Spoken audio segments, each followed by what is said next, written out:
ना, ऐसे ही जब हम लंग्स पे अपना हाथ रखते हैं तो वो अप डाउन होता है। क्या होता है? Up down. क्यों? कुछ आता होगा, कुछ जाता होगा। और जब कुछ आता, मैं नाम नहीं लिया, कुछ बोला हूं, और जब कुछ आता होगा तो ये ऊपर की तरफ उठ जाता होगा, और जब कुछ जाता होगा तो ये अंदर की तरफ वापस अपने पोजीशन पे आ जाता होगा। ऐसा है लंग्स। आया तो ऐसे हो गया, और गया तो अपने पोजीशन पे नहीं, सिकुड़ नहीं जाता है, जैसा पोजीशन है उस पोजीशन पे वापस आ जाता है। तो सर एक पॉइंट मैं बार बार बताता हूं, और अपने हर चैप्टर में कहीं ना कहीं उसका जिक्र कर देता हूं, तो इसको मिटा दे बेटा। आइए, तो अब बात को समझिएगा। जैसे मान लीजिए आप खाना वगैरह खाते हो, मैंने बार बार बोला है, खाने में आप कुछ भी खाओ, चाहे आप रोटी खाओ, चावल खाओ, दाल खाओ।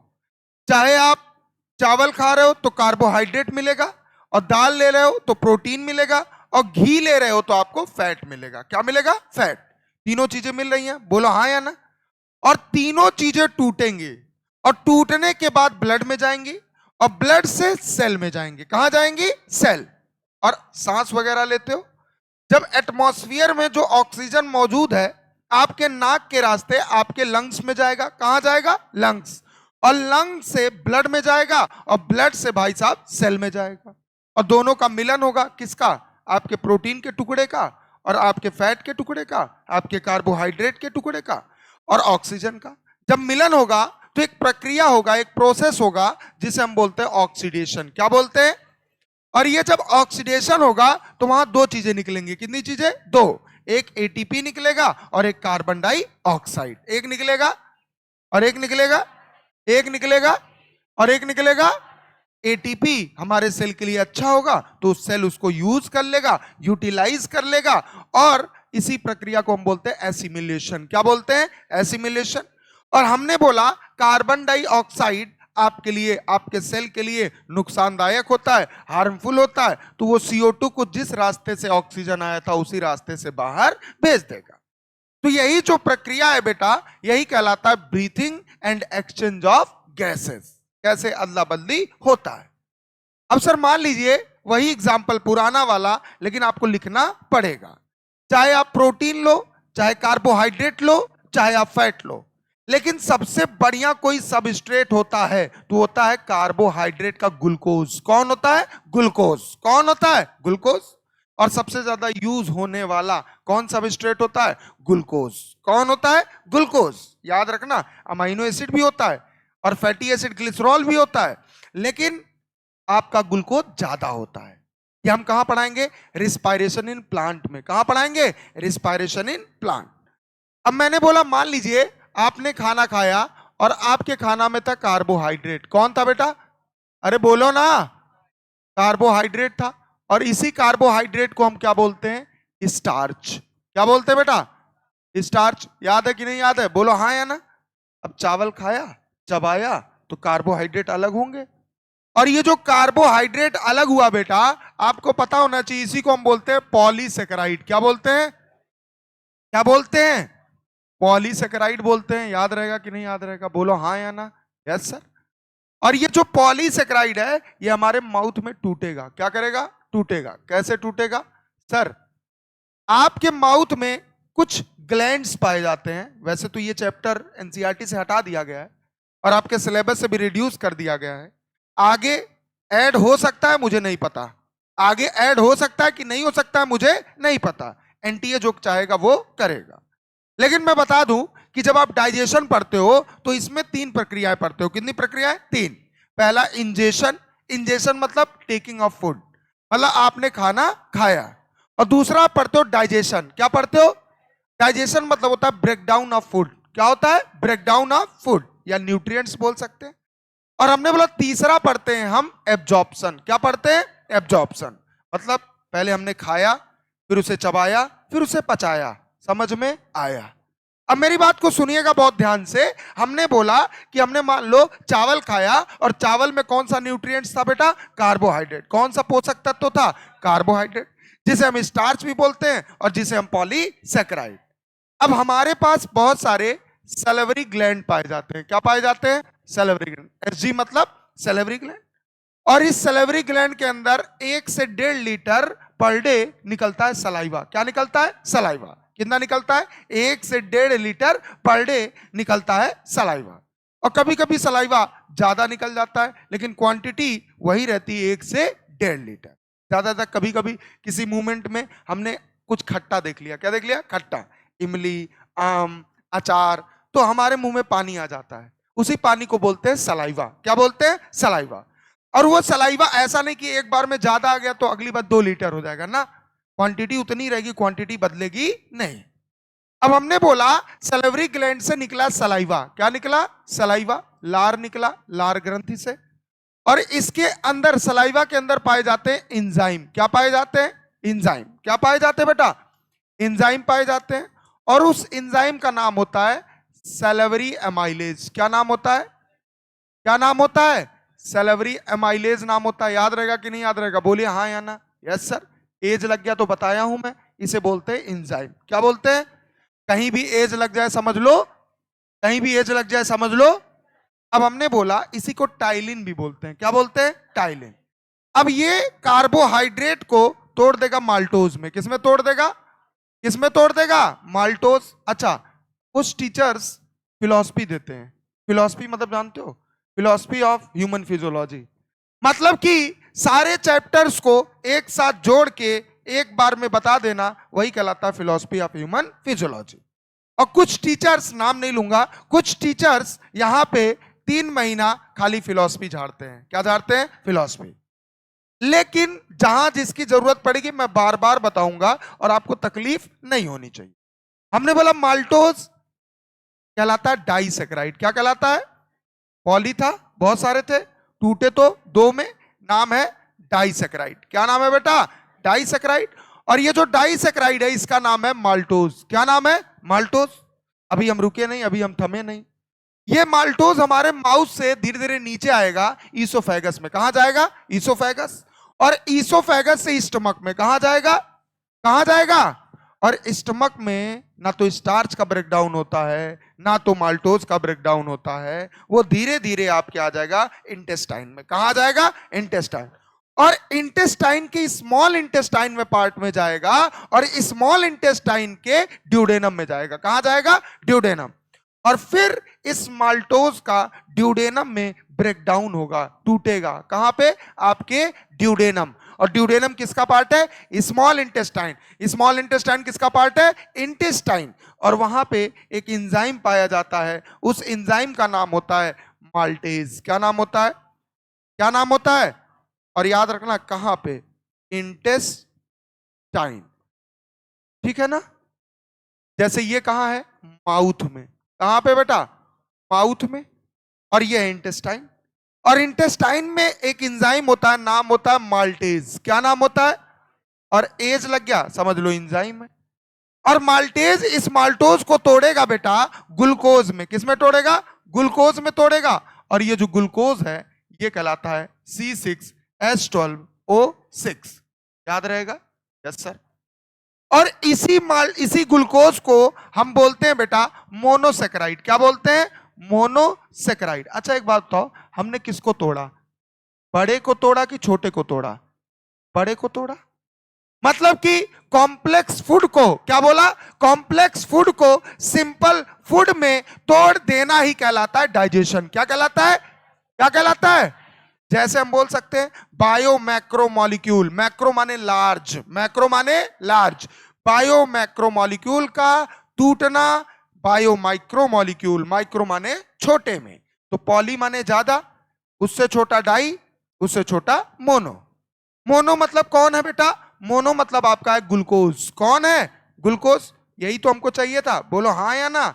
अब इसी ग्लूकोज का हम यूज करेंगे एज ए सबस्ट्रेट। कैसा यूज करेंगे? सबस्ट्रेट। मतलब अब ये जाएगा आपके ब्लड में। कहां जाएगा? ब्लड में।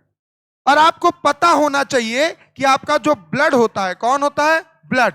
ये आपके बॉडी में जो ब्लड वेसल्स पाए जाते हैं उनके अंदर होता है। बोलो समझ में आया कि नहीं आया? कहां होता है? ब्लड वेसल्स के अंदर। और हमारे पास ब्लड वेसल्स एक नहीं बहुत सारे पाए जाते हैं। मतलब कि हमारे बॉडी में ऐसा कोई भी ऑर्गन, कोई भी अंग नहीं होता है जहां पे ब्लड वेसल्स ना पाए जाते हो। बस नाम बदल जाता है, नाम पड़ जाता है उस ब्लड वेसल्स का ब्लड कैपिलरी। क्या नाम पड़ जाता है? Blood capillary. बोलो समझ में आया? Yes sir. चाहे वो आपके डाइजेस्टिव सिस्टम का पार्ट हो, माउथ हो, इसोफेगस हो, या आपका स्टमक हो, चाहे आपका इंटेस्टाइन हो, हर जगह ब्लड कैपिलरी पाए जाते हैं। चाहे बोल सकते हैं हर जगह ब्लड वेसल्स पाए जाते हैं। बात समझ में आई? Yes sir. दूसरा बात यह है बेटा कि आपका लंग्स है तो उसमें भी ब्लड वेसल्स मतलब ब्लड कैपिलरी पाए जाएंगे। तो हमने बोला चाहे आप इसको ब्लड वेसल्स लिख दो, चाहे आप इसको ब्लड कैपिलरी लिख दो, कोई तकलीफ वाली बात नहीं है। बोलो समझ में आया कि नहीं आया? आया। कब ब्लड कैपिलरी बोलेंगे? जब वही ब्लड वेसल आपके ऑर्गन के अंदर चला गया तो वही ब्लड वेसल क्या कहलाने लगा? Blood capillary. क्या कहलाने लगा? Blood capillary. कोई तकलीफ है? नहीं। अब हमने बोला इसके अंदर क्या होगा बेटा? ब्लड होगा। क्या होगा? ब्लड। ब्लड का फ्लो होगा। बोलो हाँ या ना। और जब बॉडी फ्लूइड एंड सर्कुलेशन हमने पढ़ाया था तो हमने बताया था कि आपके बॉडी के अंदर जितने भी न्यूट्रिएंट्स होते हैं, चाहे वो आपका ग्लूकोज हो, चाहे वो आपका अमाइनो एसिड हो, चाहे वो आपका फैटी एसिड ग्लिसरॉल हो, इनके ट्रांसपोर्ट के लिए एक मीडियम होता है, एक माध्यम होता है जिसे हम बोलते हैं फ्लूइड। क्या बोलते हैं? फ्लूइड। और फ्लूइड बोले तो ब्लड। कौन होता है? ब्लड। मतलब अगर किसी चीज को सेल तक पहुंचना है तो उसे ब्लड में आना पड़ेगा, क्योंकि ब्लड का काम होता है ट्रांसपोर्ट करना। क्या काम होता है? ट्रांसपोर्ट। अगर आपको आपके घर से लखनऊ जाना है तो आपको रोड पे आना पड़ेगा, क्योंकि वही रोड माध्यम है जिस पे बस चलती है और बस पे बैठ के आप लखनऊ जा सकते हैं। बोलो समझ में आया? अब हमने बोला ये ग्लूकोज भाई साहब कहां आ गए? इसके अंदर आ गए। बोलो हाँ या ना। C6H12O6 आ गया। रोक दो। सांस वगैरह लेते हो? अगर सर सांस ना लेते तो जिंदा रहते। अजीब बात करते हैं आप भी। मान लो एटमॉस्फियर है। कौन है? एटमॉस्फियर। एटमॉस्फियर में बहुत सारे गैसेस होते हैं, लेकिन हम बात करेंगे सिर्फ और सिर्फ ऑक्सीजन। किसकी बात करेंगे? और सर अगर कहीं भी ज्यादा गैसेस हो और उसमें से किसी एक गैस को आप निकाल दो तो उस गैस को बोलते हैं partial pressure of this gas. बचपन में पढ़ा होगा। Yes sir. लेकिन यहां अभी पार्शियल प्रेशर वगैरह नहीं लिखेंगे, ना तो PO2 लिखेंगे ना तो PCO2। कंफ्यूज नहीं होना है। तो हमने बोला एटमॉस्फेयर में कौन सा गैस था? ऑक्सीजन। ऑक्सीजन आया नाक में, और नाक के दोनों छिद्र से एक्सटर्नल नॉस्ट्रिल बोलते हैं, वहां से आया लंग्स में। कहां आया? लंग्स। और लंग्स के अंदर होता है बहुत सारा स्ट्रक्चर, हम आगे आपको बताएंगे। अब ये ऑक्सीजन जो है वो लंग्स के अंदर कैपिलरी पाए जाते हैं, उसके अंदर आ गया ऑक्सीजन। बोलो समझ में आया? ब्लड में आ गया। अब सर क्या होगा? बहुत ध्यान से देखिएगा। ये मान लीजिए सेल है। कौन है? सेल। अब ये जो ग्लूकोज है ये ऐसे मूव करेगा ब्लड में, ट्रांसपोर्ट होके कहां आ जाएगा? सेल के पास आ गया। C6H12O6। और इधर से कौन आएगा बेटा? इधर से घूमते हुए कौन आ गया? ऑक्सीजन। कौन आ गया? ऑक्सीजन। और ऑक्सीजन ने ग्लूकोज को कर दिया ऑक्सीडाइज। क्या कर दिया? ऑक्सीडाइज। और इसी प्रक्रिया को हम बोलते हैं ऑक्सीडेशन। क्या बोलते हैं? ऑक्सीडेशन। मतलब कि ऑक्सीजन की उपस्थिति में हमने ग्लूकोज को ब्रेक कर दिया। क्या कर दिया? ब्रेक। और जैसे ही बेटा हमने इसको ब्रेक किया तो यहां से दो चीजें निकली। कितनी चीजें? दो। एक निकला ATP एडिनोसिन ट्राइफॉस्फेट, और एक निकला कार्बन डाइऑक्साइड। अच्छा, कार्बन डाइऑक्साइड आपके शरीर के लिए कैसा है? नुकसानदायक, हार्मफुल है। कैसा है? हार्मफुल।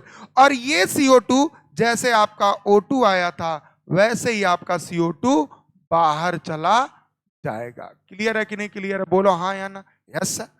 और इस ATP का इस्तेमाल कौन कर लेगा?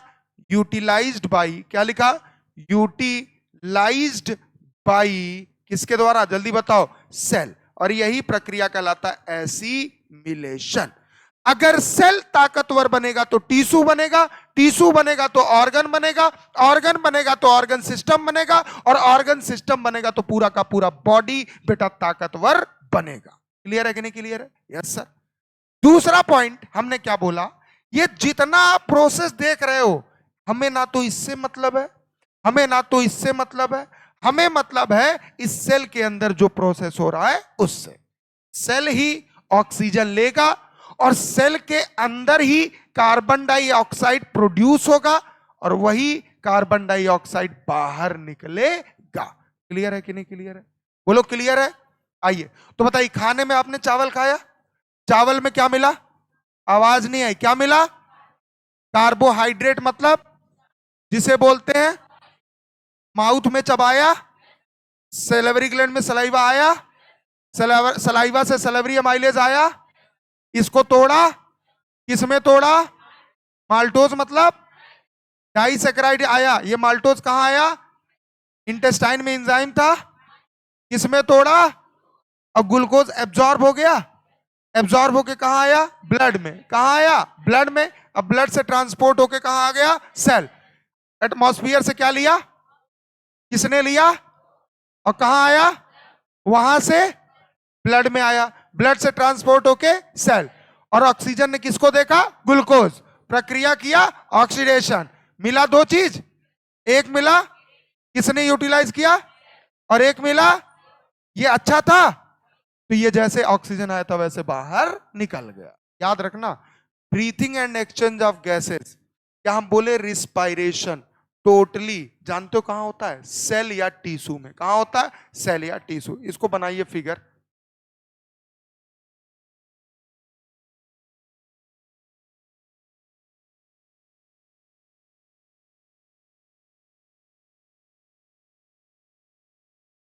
अच्छा एक बात बताओ, एक बात सुनो सुनो सुनो सुनो, रुक जाओ रुक जाओ रुक जाओ।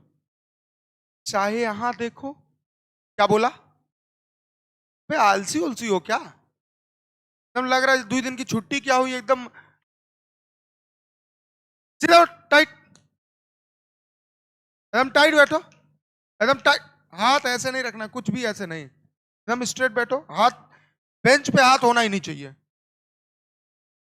नहीं लिखेंगे तो लिखेंगे, देखेंगे, अभी नहीं होना चाहिए। एकदम मालूम पड़ता चलो एक काम है करके आ जाते हैं, क्या पढ़ना। ये गलत बात है बेटा, ऐसे सिलेक्शन नहीं होगा। अगर जिस एनर्जी के साथ मैं पढ़ा रहा हूं अगर आप नहीं पढ़ोगे या आप जवाब नहीं दोगे, मेरी एनर्जी डाउन हो जाएगी, क्योंकि मैं वैसा टीचर नहीं हूं कि आया पढ़ा के निकल गया, आपको देख के पढ़ाता हूं। अगर आप एनर्जेटिक नहीं रहोगे तो हम नहीं पढ़ा पाएंगे, सिंपल। दूसरा टीचर आएगा पढ़ाएगा, पैसा मिल चुका है, दूसरे बैच में पढ़ाऊंगा जिस बैच में एनर्जी वाले बच्चे, क्योंकि मैं ऐसा, मैं सोलर, सोलर जानते हो, सोलर पैनल क्या बोलते हैं उसको, सौर ऊर्जा, सौर ऊर्जा बोलते हैं। सोलर पैनल होता है ना, सौर ऊर्जा। अगर बात किया जाए वो बिना सन के लाइट से नहीं चलता है ना, हाँ यार, उसकी बैटरी बिना सन के लाइट से चार्ज नहीं होती। तो ऐसे मैं हूं, आप नहीं बोलोगे तो मैं चार्ज नहीं होऊंगा, और अगर मैं चार्ज नहीं हुआ तो आप भी डिस्चार्ज हो जाओगे। कब, 5 मई या फर्स्ट वीक ऑफ मई में। सो चार्ज, हाउ द जोश, हाउ द जोश, हाउ द जोश, हाउ द गो करिए बे, कौन बोले चिल्ला रहा है, कोई खाओ क्या ही हो, क्या रोटी, रोटी नहीं खाती हो, खाया करो रोटी। हाँ करे, लेबर थोड़ी है हम सुबह सुबह खाएंगे, नहीं खाया करो। क्या खाती हो सुबह सुबह,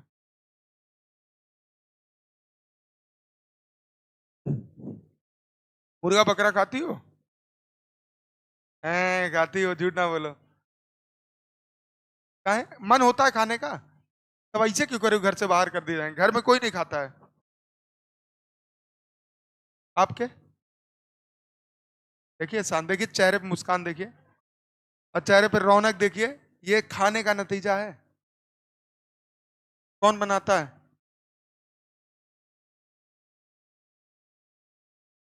सोने पे सुहागा। तब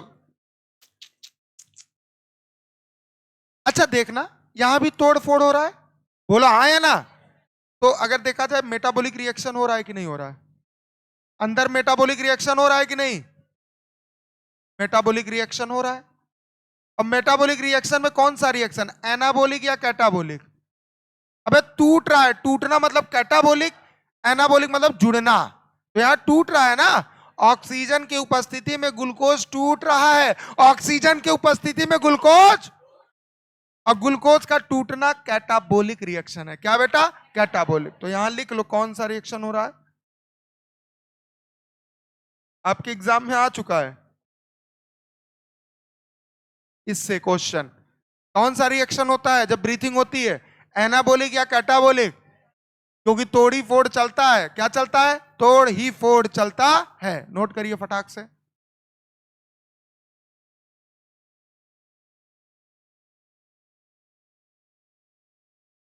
देखो पढ़ाई लिखाई मन ना लगे तो मम्मी पापा से बोल दो, पैसा बर्बाद ना करो। कैसा मम्मी, आप गलत जगह पैसा लगा रही हैं या पापा, इन्वेस्टमेंट आपका सही नहीं है।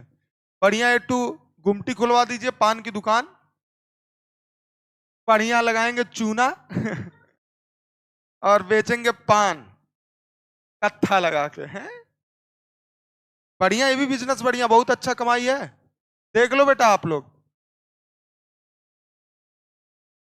हम लगा देंगे, हम ही पैसा लगा देंगे जब इतना कह रहे हैं आप।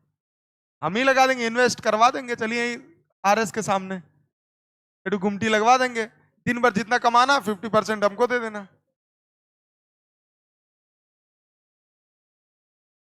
है। नीट पान वाला, आरएस पान वाला हो ही नहीं सकता ना बेटा। आरएस जो ब्रांड है बहुत खतरनाक ब्रांड होता है। नहीं, हर चीज में। चले आगे चले। बहुत स्लो आदमी हो गए तुम लोग।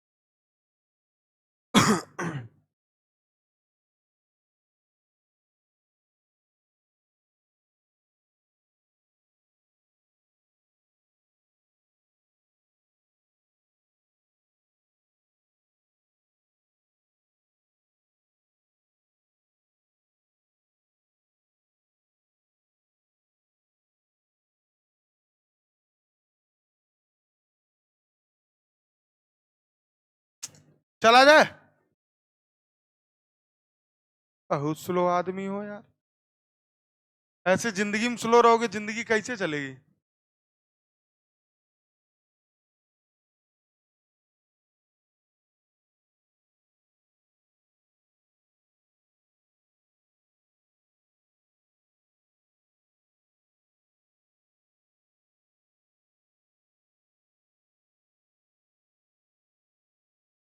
चले, चले ना। चलिए, अब मैं एक लाइन लिखूं, एनसीईआरटी का पॉइंट है, ध्यान से समझना। ऑक्सीजन हमने लिया था, एकदम एक एक पॉइंट आप बोलोगे, जवाब दोगे। ऑक्सीजन था, कौन था बेटा? अच्छा एक बात बताओ, ऑक्सीजन नाक के रास्ते, फेफड़े या लंग्स में किसने लिया? प्लांट ने लिया, हमने लिया? हमने लिया, ऑर्गेनिज्म। और उस ऑर्गेनिज्म में आप लिख सकते हैं ह्यूमन या एनिमल। क्या लिख सकते हैं? ह्यूमन या एनिमल। तो लिखो oxygen is utilized by, utilized मतलब यूज किया गया, यूटिलाइज्ड बाई किसके द्वारा, जल्दी बताओ। कौन यूज किया? हम और आपने यूज किया ना, तो लिख दो ऑर्गेनिज्म। किसके द्वारा यूज किया गया? ऑर्गेनिज्म। और ऑर्गेनिज्म में कौन हो सकता है? एनिमल। और एनिमल में स्पेशली कौन होता है? ह्यूमन होता है। कौन होता है? ह्यूमन होता है। बोलो हाँ या ना। अरे क्लियर है कि नहीं क्लियर है? एटमॉस्फेयर से ऑक्सीजन लिया और ऑक्सीजन को यूटिलाइज किया, किसने किया? ऑर्गेनिज्म। हम और आप, प्लांट की बात यहां नहीं हो रही। क्यों? क्योंकि प्लांट के पास कोई ऑर्गन नहीं होता, प्लांट के पास कोई ऑर्गन नहीं होता जिससे ये रिस्पायरेशन कर सके। तो उनके पास अलग प्रक्रिया होता है, अलग तरीका होता है रिस्पायरेशन करने का। तो हमने बोला ऑक्सीजन, इस लाइन से भी क्वेश्चन आ चुका है, oxygen is utilized by organism. कैसे कैसे, अब सीरीज समझिएगा कैसे होता है यूटिलाइजेशन। टू इनडायरेक्टली, देखो डायरेक्टली नहीं लिखा हूं, हर टर्म पे ध्यान देना, एनसीईआरटी पढ़ने का मतलब यही होता है। इनडायरेक्टली मतलब सीधे तरीके से नहीं। कैसे? अच्छा सर एक बात बताइए, अगर डायरेक्टली होता तो ये ग्लूकोज की बजाय डायरेक्टली कार्बोहाइड्रेट ले लेता ना? अरे बोलो ना। अरे यार तुम लोग ऐसा अचंभित जैसा देखते हो, सेल के अंदर ये मेटाबॉलिक रिएक्शन हो रहा है ना, ऑक्सीजन की उपस्थिति में, किस में हो रहा है? सेल के अंदर। अगर ये डायरेक्टली होता ना तो ये ग्लूकोज नहीं लेता, ये डायरेक्ट क्या ले लेता? कार्बोहाइड्रेट। लेकिन पहले कार्बोहाइड्रेट टूट रहा है ग्लूकोज में ना, तब ग्लूकोज इसके अंदर आ रहा है ना, तो ये इनडायरेक्ट प्रोसेस हुआ ना। अरे बोलो ना। पहले तो डाइजेशन हुआ, क्या हुआ? उसके बाद ये डाइजेशन में जो डाइजेस्टेड मटेरियल है वो आया आपके ब्लड में, ब्लड से सेल में आया, तब जाके ब्रीथिंग हुआ ना। तो ये डायरेक्ट प्रोसेस है कि इनडायरेक्ट प्रोसेस? ऑक्सीजन के प्रेजेंस में इस मटेरियल का डायरेक्ट यूटिलाइजेशन या डायरेक्ट ब्रेक डाउन हुआ कि इनडायरेक्ट? डायरेक्ट होता तो ग्लूकोज की जगह कौन होता? पहले कार्बोहाइड्रेट टूटा, तब ये ग्लूकोज आया, तो आप इनडायरेक्ट आए ना। बोलो हाँ या ना? अरे बोलो ना। दूसरा, जैसे मान लो आप हो, आपको काम करवाना है, अपना ही काम करवाना है, तो आप मान लो पापा से काम है, पापा से 5,000 रुपया लेना है। कितना रुपया? और आपने, लड़कों की बात करें स्पेशली, क्योंकि लड़कियां तो पापा की परी होती हैं, तो वो कुछ भी कहते हैं, पापा अरे हमारी बिटिया। और लड़के कुछ कहते हैं पापा से, पापा पहले 2-4 हाथ मारेंगे, फिर कहेंगे जरूरत क्या है। ऐसा होता है। अब अपवादों पे हम नहीं जाते हैं, एक्सेप्शन हर जगह होता है। लेकिन हाथ उठाओ, मम्मी मानते दोनों है अपने बच्चों को, मम्मी पापा दोनों मानते हैं, लेकिन पापा ऐसे होते हैं क्योंकि उनका अटैचमेंट बेटियों से बहुत ज्यादा होता है। और सबसे ज्यादा आपको पता है, जब विदाई होती है शादी के बाद, सबसे ज्यादा पिता ही रोता है, मां से ज्यादा। मां लोग तो हमेशा रोती हैं, लेकिन बाप हमेशा नहीं रोता है। और समझो जब बाप रो देना तो बहुत बड़ी चीज है, आपको पता नहीं है। जब एक लड़का रोता है ना तो बहुत बड़ी चीज होती है। लड़कियों की तो आदत होती है रोने, है ना, मजाक नहीं, सीरियस बोल रहा हूं। क्योंकि उसके अंदर झेल, देखो नहीं, अगर देखा जाए तो लड़कियों के अंदर, औरतों के अंदर भी झेलने की क्षमता बहुत होती है। बचपन 14 साल की उम्र के बाद से वो झेलना शुरू कर देती है। लेकिन रोने की बात करें तो अगर एक पिता रो देना, समझिए बहुत बड़ी चीज होती है। रीजन, क्यों? कभी रोता नहीं है, और वो रोता एक टाइम पे बहुत ज्यादा है, जब उसकी बेटी की विदाई होती है। मेरी बात समझ रहे हो ना? तो इसीलिए बोलते हैं कि बेटियों को, उन्हें पता होता है बेटी मेरी चली जाएगी एक दिन। अरे सबको पता है बेटी तो एक दिन जाने है इस घर, अपने घर से दूसरे के घर, तो पता होता है, इसलिए वो बहुत ज्यादा मानते हैं। और मम्मी उम्मी का ज्यादा लोड नहीं होता है, क्योंकि उन्हें पता होता है कि मैं भी आई हूं तो ये भी जाएगी। नहीं, फैक्ट बोल रहा हूं एकदम, उन्हें पता है ये होता है, जाएगी आएगी वो सब चलेगा। अब क्या होता है, तो पापा की परी, तो अब समझिएगा पापा की परी में कहा था, मैं मुद्दे से ही भटक गया। ठीक है, हाँ 5,000 है, 5,000 मांगो। तो हमने बोला जो पापा की परी है उन्हें तो आराम से मिल जाएगा। पापा पैसा चाहिए, पापा कहेंगे हाँ बेटा क्या होगा लो, क्योंकि उन्हें पता होता पापा की परी फालतू लोगों पे खर्च नहीं, वो खर्च करवा लेंगे, वो खर्च नहीं करेंगे, है? अब क्या हुआ, अब पापा का जो मगरमच्छ है अब वो भाई साहब गया, अब बोला पापा, पापा 2-3 थपड़ा मार दिए, बाहर निकल गया कमरे से। और फिर उसका जो सोर्स लगाता है मम्मी से, मम्मी पापा से कही दो 5,000 रुपया डाल दे, तो मम्मी कहेंगे, मम्मी 2-4 बात सुनाएंगे, अभी तो भेजा गया था क्या किए मम्मी खर्च हो गया किसी के ऊपर, मम्मी ऐसा करिए भेज दीजिए थोड़ा देख लें, तो कहेंगे किसके ऊपर, अरे आपकी होने वाली। ठीक है, आइए, तो उसके बाद क्या हुआ, मामला वहां से थोड़ा सा हुआ, तो इनडायरेक्टली आप पैसा मांगे ना, आप गए थे डायरेक्टली मांगने, कुछ और पा गए, तो आप इनडायरेक्टली जाते हो, मम्मी से कहते हो, और मम्मी पापा से कहती हैं, पापा पैसा देते हैं, तो यार पापा कुछ नहीं कहते, तुम्हारे अकाउंट में टिन टिन बच जाता है और आ जाता है। बोलो हाँ या ना? सही बोल रहा हूं कि गलत? तो इनडायरेक्टली काम हुआ ना, किसी के थ्रू हुआ ना। तो ऐसे ही यहां भी काम जो हो रहा है किसी के थ्रू हो रहा है, किसके? डाइजेस्टिव सिस्टम के थ्रू हो रहा है। डाइजेस्टिव सिस्टम में पहले कार्बोहाइड्रेट टूट रहा है, किसमें? ग्लूकोज में। तब ग्लूकोज आपका सेल के पास जा रहा है। तो डायरेक्ट हो रहा है या इनडायरेक्ट हो रहा है? डायरेक्ट हो रहा है कि इनडायरेक्ट? तो इस टर्म का मतलब समझ गए? तो लिख दो, टू इनडायरेक्टली ब्रेक डाउन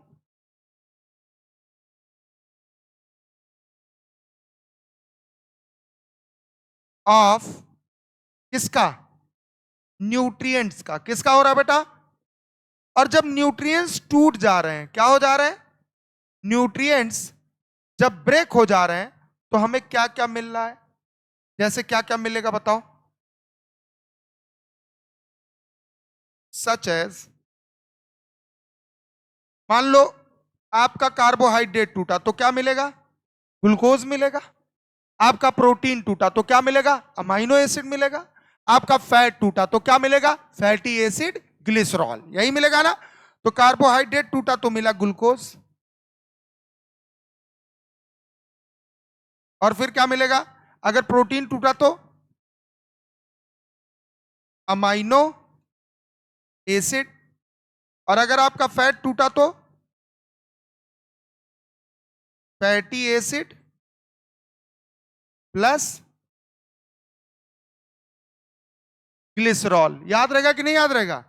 तो हमने क्या बोला? ऑक्सीजन को यूटिलाइज कौन कर रहा है? हम जैसे इंसान। और इसमें डायरेक्टली ब्रेकडाउन न्यूट्रिएंट्स का हो रहा है कि इनडायरेक्टली? जैसे कौन कौन मिलेंगे? ग्लूकोज, अमाइनो एसिड और फैटी एसिड, ग्लिसरॉल। और सुनिएगा, अब इनका भी तो ब्रेकडाउन होगा। अरे बोलो ना। इनमें होगा मेटाबॉलिक रिएक्शन। क्या होगा? मेटाबॉलिक रिएक्शन, या हम बोल सकते हैं कैटाबॉलिक रिएक्शन। कोई तकलीफ है तो बताओ। अरे यार घुंगास, यही जो हमने फिगर में पढ़ा है वही तो लिख रहे हैं हम लोग, वही तो लिख रहे हैं ना, कुछ अलग लिख रहे हैं क्या? नहीं। तो हमने बोला भाई साहब ये बताओ कि ये सब इनडायरेक्टली किनका किनका, जल्दी बताओ। ग्लूकोज के नीचे ऊपर आगे कौन टूटा होगा? कार्बोहाइड्रेट। कौन टूटा होगा? कार्बोहाइड्रेट टूटा होगा। अमाइनो एसिड के लिए प्रोटीन टूटा होगा। फैटी एसिड ग्लिसरॉल के लिए फैट टूटा होगा। बोलो हाँ या ना? तब तो ये मिले होंगे ना। अरे बोलो हाँ या ना। चलिए, ऑक्सीजन इसमें इन्वॉल्व है। ऑक्सीजन यूटिलाइज हो रहा है, दिख रहा है ना? ऑक्सीजन यूटिलाइज होगा किसको तोड़ने में? इनको तोड़ने में। तो लिखो,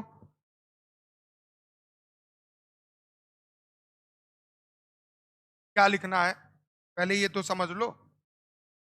यही है ना? अरे बोलो ना, बोलो। यस सर, आवाज जा रही है ना? हमने बोला ऐसे लिखना, इनका ऑक्सीकरण या ऑक्सीडेशन होगा। क्या होगा बेटा? ऑक्सीडेशन होगा। बोलो हाँ या ना? अरे बोलो ना। Yes sir. ऑक्सीडेशन किसके प्रेजेंस में होता है? अरे बोलो, in the presence of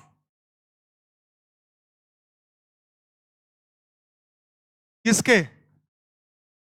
of oxygen. किसके उपस्थिति में होगा? ऑक्सीजन की उपस्थिति में होगा। किनका? ग्लूकोज का, अमाइनो एसिड का, फैटी एसिड प्लस ग्लिसरॉल। और जब इनका ऑक्सीडेशन ऑक्सीडेशन होगा कितनी चीजें मिलेंगी? दो। कितनी चीजें? दो। एक मिलेगा एनर्जी। क्या मिलेगा? एनर्जी। और एक मिलेगा हार्मफुल सब्सटेंस, नाम है, नाम है, नाम है। समझ में आया कि नहीं? तो मतलब ऑक्सीडेशन होगा किसमें? इन तीनों में। किसके प्रेजेंस में? ऑक्सीजन। समझ में आया? तो इसी चीज को मैंने क्या कर दिया, आप समझिएगा। लिख लिया आप लोगों ने?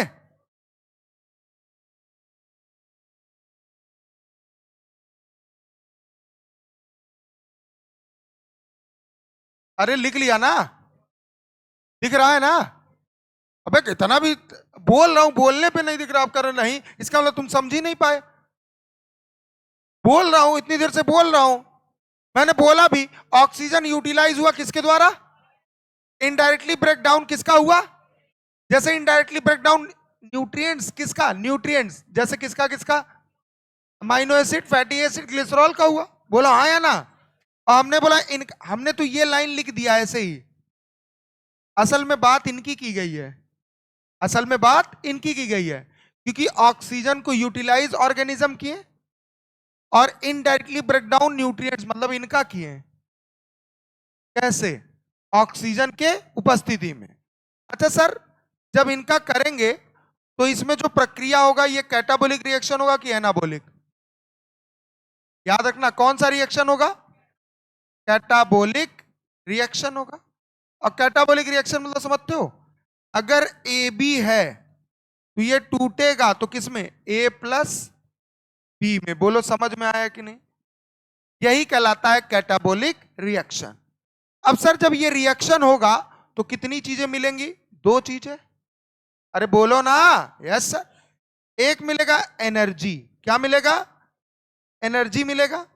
अरे बोलो भैया। Yes sir. एक क्या मिलेगा? एनर्जी। इस एनर्जी को हम बोलते हैं एटीपी। क्या बोलते हैं? एटीपी मिलेगा। बोलो हाँ या ना? अरे बोलो ना। Yes sir. और एक तरफ मिलेगा हार्मफुल सब्सटेंस। क्या मिलेगा? हार्मफुल सब्सटेंस मिलेगा। और उस हार्मफुल सब्सटेंस को क्या बोलते हैं? या गैस बोल सकते हैं। बोलो हाँ या ना? उसको बोलते हैं कार्बन डाई ऑक्साइड, CO2। क्या बोलते हैं बेटा? CO2। चलिए लिखिए।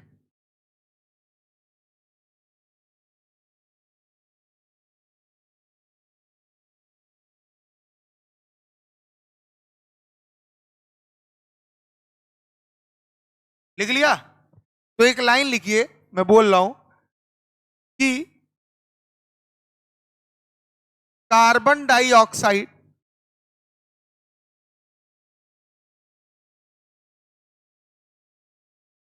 कार्बन डाइऑक्साइड ऐसे लिख लेना यहां पे। Carbon dioxide is a harmful gas. कौन सा गैस है? Harmful gas. Release during, release मतलब, रिलीज मतलब निकलना, release during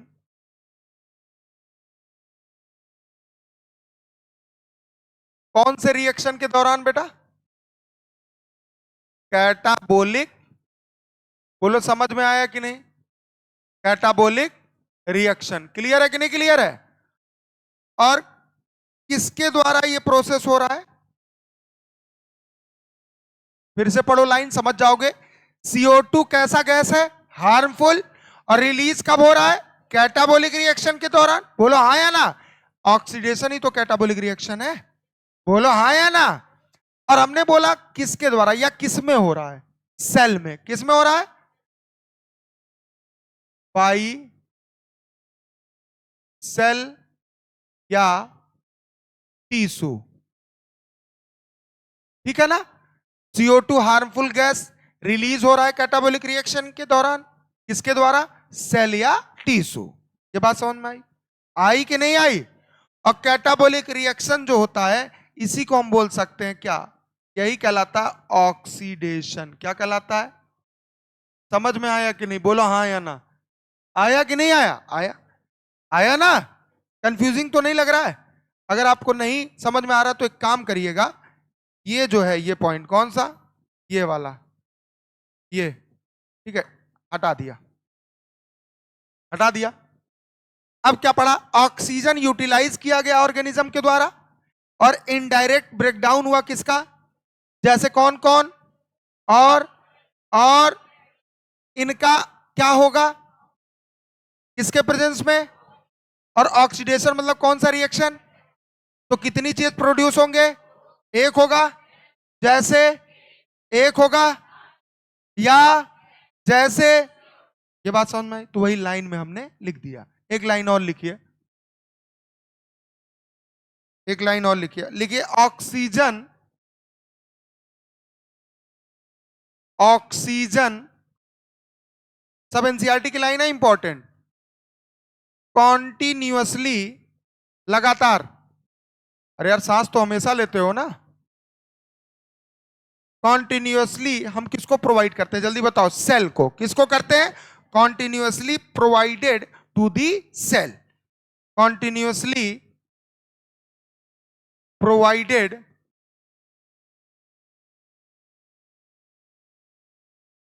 to the cell. बोलो समझ में आया कि नहीं? हमने ऑक्सीजन लगातार किसको प्रोवाइड किया? सेल को। And cell produce harmful gas, नाम क्या है? CO2। लिखो, एंड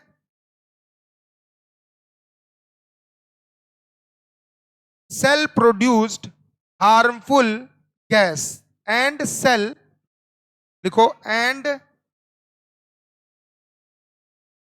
सेल प्रोड्यूस क्या? हार्मफुल गैस, नाम क्या है? CO2। क्लियर है कि नहीं क्लियर है? अब CO2 अंदर रह गया, बाहर जाएगा, तो लिख दो, finally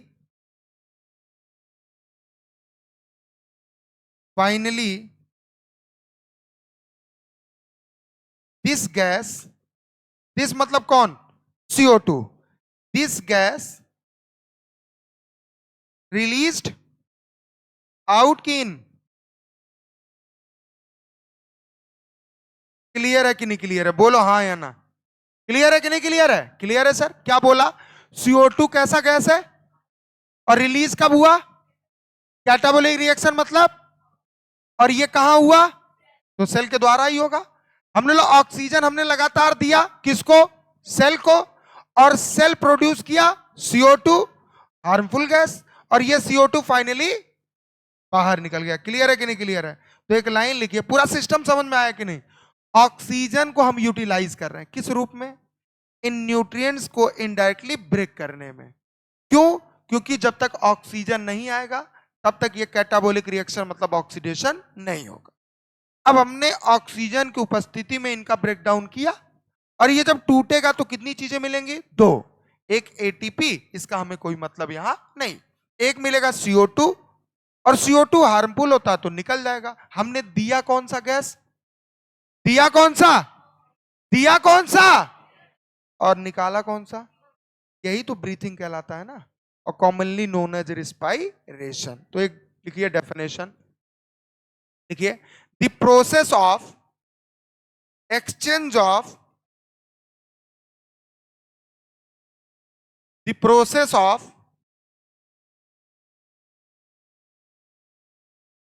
the process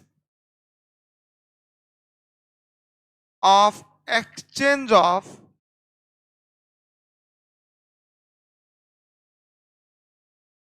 O2 from atmosphere, कहां से मिला ये?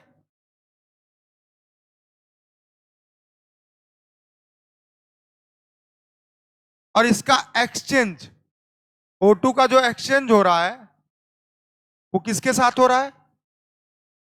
किसके साथ हो रहा है? With CO2। O2 का एक्सचेंज किसके साथ हो रहा है? CO2 के साथ हो रहा है। CO2 किसके द्वारा निकल रहा है? विद CO2, और CO2 कहां से आया? From the cell. कहां से आया? सेल से। बोलो हाँ या ना, या लिख दो, ऐसे लिखो, ऐसे लिखो, प्रोड्यूस्ड बाई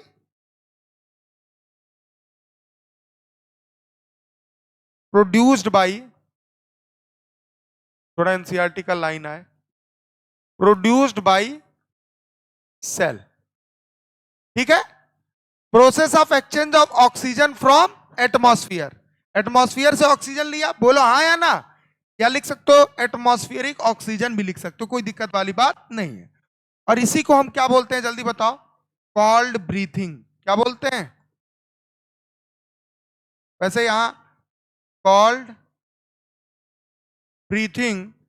अब पूरे प्रक्रिया को अगर साथ में लेके चला जाए, क्या क्या हो रहा है? ऑक्सीजन आया तो कौन टूट रहा है, टूटने के बाद कैसे CO2 निकल रहा है, पूरे प्रक्रिया को बोलते हैं रिस्पाइरेशन।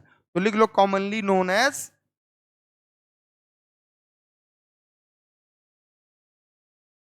commonly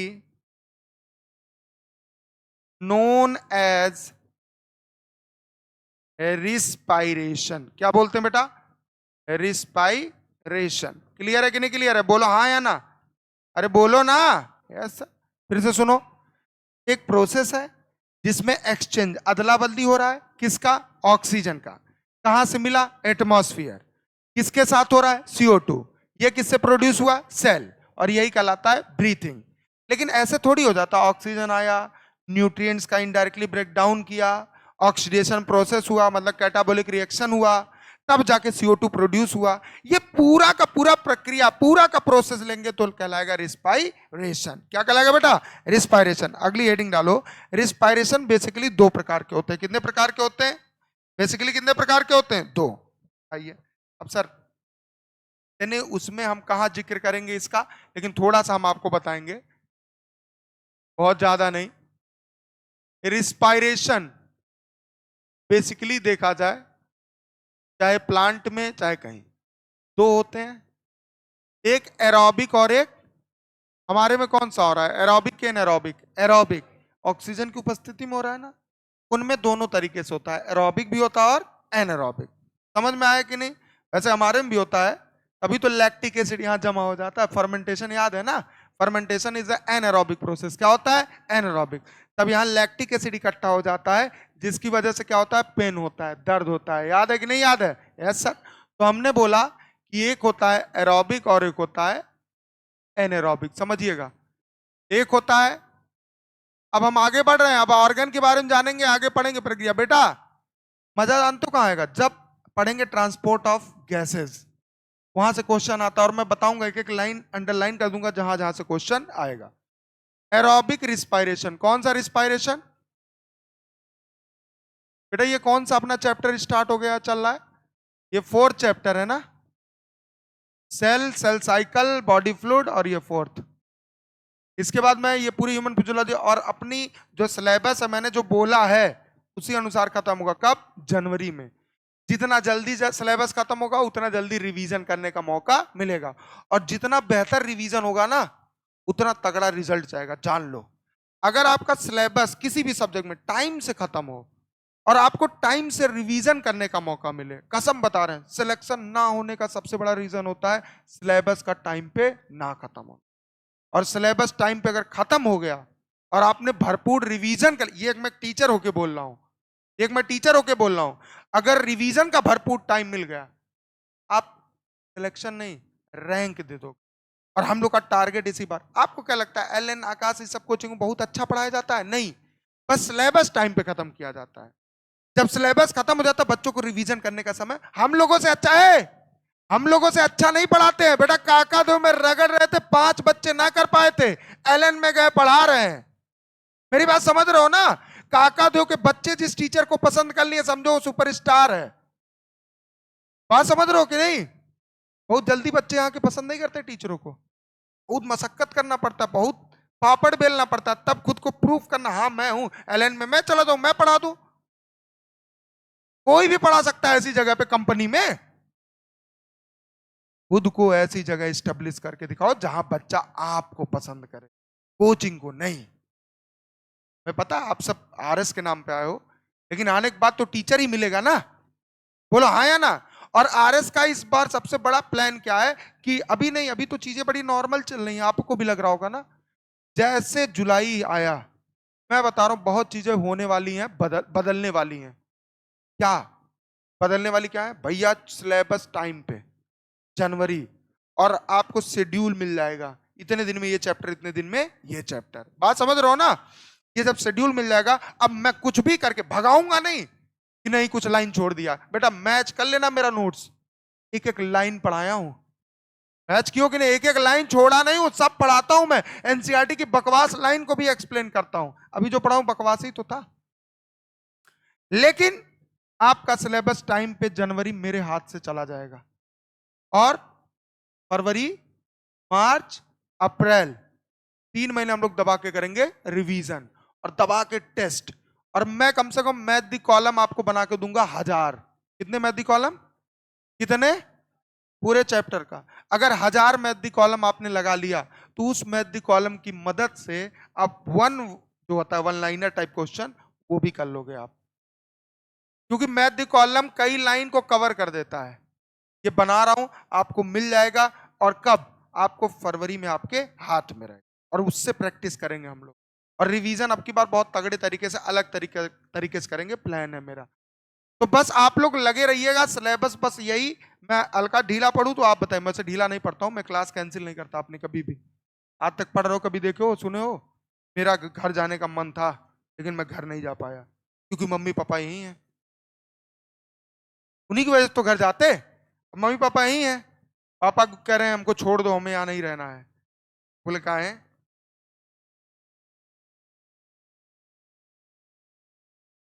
असल बात, जो गांव में रहने वाला व्यक्ति होता है ना, वो ऐसे बंद के नहीं रह पाता है। उसको चाहिए घूमना टहलना, ऐसा चाहिए, खुला चाहिए। तो वो आए हैं फ्लैट में, यार क्या नीचे जाएंगे पार्क में, कितना क्या करेंगे। तो वो एकदम थक चुके हैं, कह रहे हैं कि नहीं, और कह रहे हैं पेट निकल रहा है बैठे बैठे। और वहाँ जैसे किसान आदमी, और मेरे पिताजी बेसिकली टीचर थे, गवर्नमेंट टीचर। तो वो हमेशा, और वो अपने पूरे जीवन जब तक पढ़ाए तब तक साइकिल से ही जाते थे, साइकिल से ही चलते थे। तो उन्होंने क्या, चलने की हमेशा आदत है।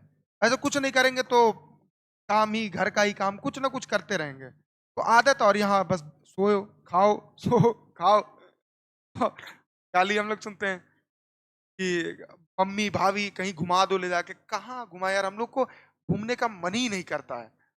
मन करता पढ़ाए, पढ़ा के सो जाए या बैठे रहे। मतलब टीचर की जिंदगी बहुत खराब जिंदगी होती है। कभी बनने की कोशिश मत करना टीचर। आपको लगता होगा वो घूम पाता होगा, और सोचो जिसकी आदत ना घूमने की बन जाए, वो घूम नहीं सकता कभी। अगर घर वाले कहें तब भी नहीं जाएंगे, कहीं नहीं जाएंगे। यही सबसे बड़ी दिक्कत है। तो आप लोग डॉक्टर बनिएगा और खूब घूमिएगा, स्विट्जरलैंड, ठीक है, थाईलैंड, ऐसी जगह जाइएगा। पहले शुरुआत गोवा से करिएगा है। आप घूम पाते हैं? देखिए ये भी कहाँ घूम पाएंगे भाई, दिन भर बैठ के उंगली चलाना है, और हम लोग को दिन भर मुंह चलाना है। अब आदत, और घर पे जाओ तो अगर बात ना करो, बात नहीं करता है। अरे उनको क्या पता, दिन भर बात करते हैं। मुंह चलता रहता है दिन भर, कितना बोलेंगे। और जब आप थके रहो, दुनिया भर का जो देखो फैमिली में होती है परपंच, जानते हो ना परपंच, ये सब होता है, हर फैमिली में होता है। तो फिर थक जाते हैं, नहीं ये सब मन ही नहीं करता है। इसीलिए हमें लगता है हम भाइयों में कभी बंटवारा नहीं हो सकता। रीजन, क्योंकि हम अपने जिंदगी में ही थके हुए हैं यार, क्या चाहिए। और ऊपर वाले की दया से पैसा भी कमा रहे हैं। तो जब आप पैसा कमाओगे तो सबसे बड़ा रीजन होता है बंटवारे का पैसा। इसीलिए इतना पैसा कमा लो, इतना पैसा कमा लो, इतना अमीर बन जाओ। अब कहोगे सर अनिल अंबानी मुकेश अंबानी नहीं रहे हैं, है ना? अरे वो लोग अलग चीज है, हम लोग अलग चीज है। समझ रहे हो ना? आइए एरोबिक, और बोलो।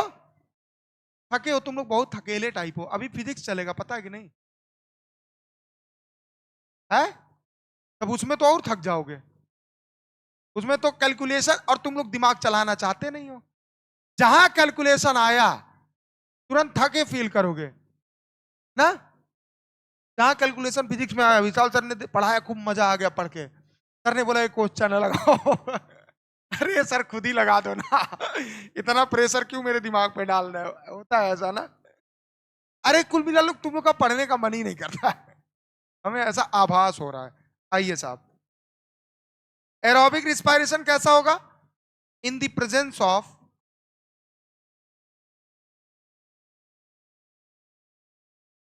किसके प्रेजेंस में? ऑक्सीजन। और एनारोबिक रिस्पायरेशन किसके प्रेजेंस में होगा? बोलो। In the absence of oxygen. Oxygen के अनुपस्थिति में होगा। किसके अनुपस्थिति में? ऑक्सीजन। आया, वो सब नहीं जानना है।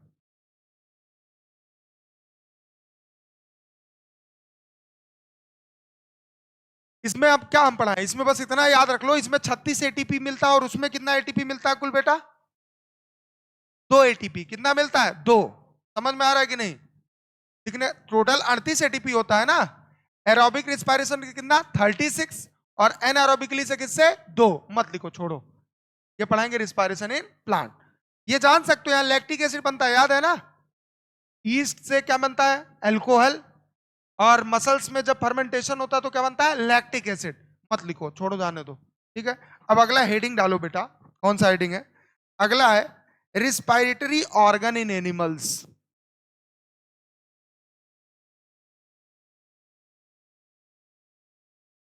रिस्पायरेटरी, क्या हुआ बेटा, आए बाबू, भैया, लाला, वाई आर यू इतना करिंग आवाज, don't under estimate the power of, बोलना, हाँ, जानते नहीं हो भी हमको, गलत कह रहे हैं, हाँ, कायदे में रहिए, फायदे में रहेंगे। एक लाइन लिखिए, मैकेनिज्म ऑफ ब्रीथिंग, जो तरीका होता है ब्रीथिंग का, क्या होता है, मैकेनिज्म ऑफ ब्रीथिंग। अरे भैया, सभी एनिमल के रिस्पिरेटरी ऑर्गन की बात कर रहे हैं ना, कौन कैसे सांस लेता है, कौन से रास्ते से सांस लेता है, तो हमने बोला मैकेनिज्म ऑफ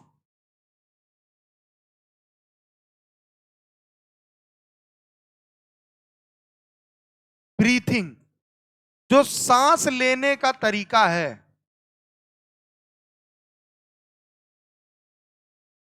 तरीका, मैकेनिज्म माने तरीका, किसका तरीका, ब्रीथिंग का। ये जानते हैं डिपेंड करता है दो चीजों पे, डिपेंड करता है, एक तो किस जगह आप रहते हैं, और दूसरा आप बने किससे, level of organization, cellular level, tissue level, organ level, रुक जाना, cellular level, tissue level, organ level. अगर सेलुलर लेवल है तो आप सेल से लोगे सांस, टिश्यू लेवल है तो टिश्यू, और ऑर्गन लेवल है तो लंग्स होगा, गिल्स होगा, समझ रहे हो ना, तो वहां से करोगे, नहीं समझ में आया, हाँ? हमेशा हंसता रहता है ये, बहुत क्यूट बच्चा है। Mechanism of breathing depend upon, किस पे डिपेंड रहता है, जल्दी बताओ, depend upon two things, first is habitats. अब पानी में रहोगे तो जाना कभी पानी में सांस लेना, जा, जाओ ना, और मछली को निकाल देना पानी से बाहर, कहो सांस लो मछली मछली, तू कहेगी मछली जल की रानी है, उसके बाद वो मछली ठीक है, मछली जल की रानी है, जीवन उसका पानी है, हाथ लगाओ बाहर निकालो, यही तो सिद्धांत है। क्यों, क्योंकि पानी में वो अपना काम करती है, पानी से बाहर निकाल दोगे सांस नहीं ले पाएगी और मछली मर जाएगी। तुम क्या हो, टेरेस्ट्रियल हो या एक्वेटिक हो, टेरेस्ट्रियल मतलब पानी से बाहर, एक्वेटिक मतलब पानी के अंदर, तो तुम टेरेस्ट्रियल के राजा हो, और तुम्हें पानी में डाल दिया था तो पानी में डालो मर जाओगे ठीक है, ये कहानी याद रखना। तो हमने पहला क्या लिखेंगे बेटा, हैबिटेट्स,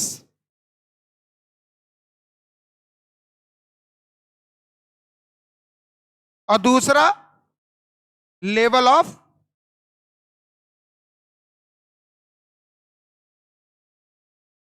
ऑर्गेनाइजेशन। जैसे पोरीफेरा सुना है, Porifera, phylum Porifera, phylum Porifera में कौन आता है, स्पंजेस, कौन आते हैं, तो एक चीज नोटिस किया होगा, स्पंजेस सेलुलर लेवल होते हैं, कौन से लेवल, सेल्यूलर लेवल होते हैं, और वो अपने स्किन से सारा काम करते हैं, एक्सचेंज जो करते हैं स्किन से करते हैं। जैसे आपने सुना होगा ऑस्टिया पाया जाता है, ऑस्कुलम पाया जाता है, समझ में आया कि नहीं आया, तो वो सेकेंडरी है। आइए, तो लेवल ऑफ ऑर्गेनाइजेशन में लिखिए ऐसे करके, दो ही लिखना, दो ही इंपॉर्टेंट है, सेलुलर लेवल, और एक होता है ऑर्गन लेवल, ये याद रखना। क्या कह सकते हैं, सेलुलर टू ऑर्गन, ठीक है, चलिए। तो बताओ रिस्पायरेटरी ऑर्गन की अब चलें बात करें, शुरू करें। ये बताओ ब्रीथिंग क्या है? एक तरीका है। क्या है? तरीका। जो डिपेंड किस पे रहता है? हैबिटेट्स। हैबिटेट्स में दो हैबिटेट्स लिख दो अगर मन करे। एक क्या लिखोगे? एक्वेटिक, और एक टेरेस्ट्रियल। बेटा एक्वेटिक माने पानी में, इनसाइड द वाटर, और टेरेस्ट्रियल मतलब पानी से बाहर। कुछ ऐसे ऑर्गेनिज्म है जो पानी में भी रह लेते हैं, पानी के बाहर, मतलब उनके पास दोनों तरीका होता है सांस लेने। पानी के, जिसको बोलते हैं एक्को टेरेस्ट्रियल बोलते हैं, ठीक है, दोनों जगह रह सकते हैं। तो हमने बोला पानी के बाहर। क्लियर है कि नहीं क्लियर है? तो बताओ ब्रीथिंग क्या है? एक तरीका है। ब्रीथिंग क्या है? एक तरीका है, मैकेनिज्म। अब एनिमल का नाम लिखना है।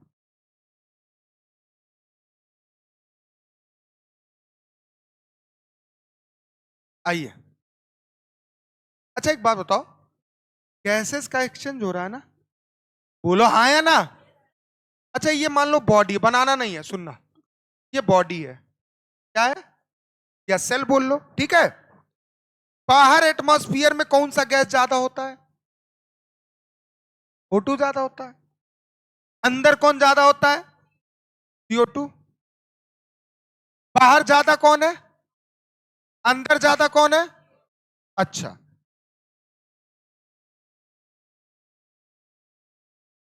CO2 है, बोलो हाँ या ना। अच्छा एक बात बताओ, बाहर CO2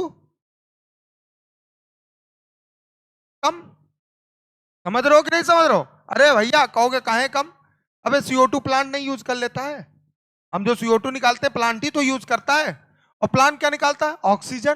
तो अपने बॉडी से बाहर निकालता है, तो एटमॉस्फेयर में ही तो ऑक्सीजन आएगा। आ जाओ। हमने बोला ये बताओ, ऑक्सीजन कौन?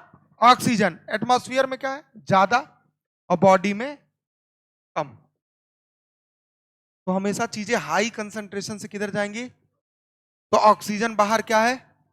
कंसंट्रेशन इसका क्या है? ज्यादा। और अंदर क्या है? तो हाई से किधर आएगा? और ये कहलाता है डिफ्यूजन। क्या कहलाता है? कोई एनर्जी नहीं लग रहा है, किसी प्रोटीन का इस्तेमाल नहीं हो रहा है, कुछ तकलीफ नहीं हो रहा है, तो इसको हम बोलते हैं सिंपल डिफ्यूजन। क्या बोलते हैं? तो हमने बोला ऑक्सीजन आया अंदर, क्योंकि इधर है हाई कंसंट्रेशन और इधर है लो कंसंट्रेशन, और ये कहलाता है सिंपल। कोई तकलीफ तो बताओ, अरे बोलो ना। सिंपल डिफ्यूजन, बोलो समझ में आया? इधर ऑक्सीजन, CO2 अंदर, अरे भाई ऑक्सीजन आएगा, सारे सबस्ट्रेट को तोड़ेगा, चाहे ग्लूकोज हो, चाहे अमाइनो एसिड हो, चाहे फैटी एसिड हो, तो अंदर CO2 पैदा होगा। बोलो हाँ या ना। तो अंदर CO2, ऑक्सीजन आया, ग्लूकोज को तोड़ा, तो ऑक्सीजन तो यूज हो गया ना।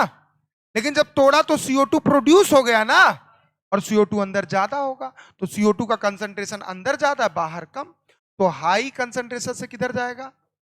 किधर जाएगा? Low concentration.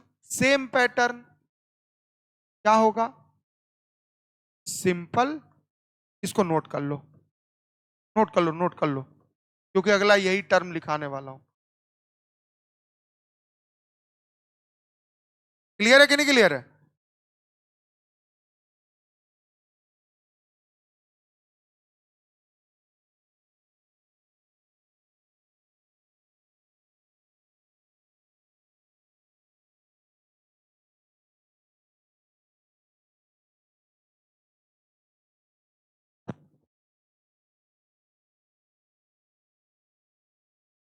कितने बजे तक मुझे पढ़ाना है?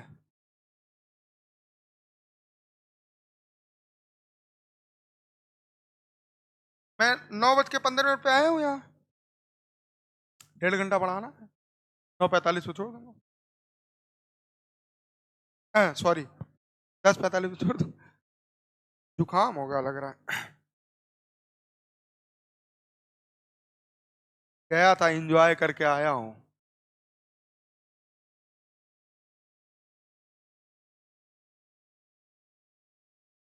लेकिन घर वाले बोले ये फर्स्ट एंड लास्ट था, अगर अब चले गए तो गोली मार दिया जाएगा। है हाउ वाला गोली नहीं। ठीक। बहुत मानते हैं घर वाले, मैं अपने घर का राजकुमार हूँ। है तुम्हें नहीं पता है, सबसे छोटा हूँ घर में ना, छोटे लोग को माना जाता है। कौन कौन छोटा है घर में, हाथ उठाओ। और कौन कौन बड़ा है घर में सबसे। बहुत जिम्मेदारियां रहती है ना, बहुत प्रेशर रहता है ना बड़े लोगों के ऊपर। और बीच वाले कौन है कौन मतलब है ना, छोड़ो जान दो। ठीक है, लेकिन बीच वाले प्रेशर और रहता है, छोटे का भी बड़े का भी।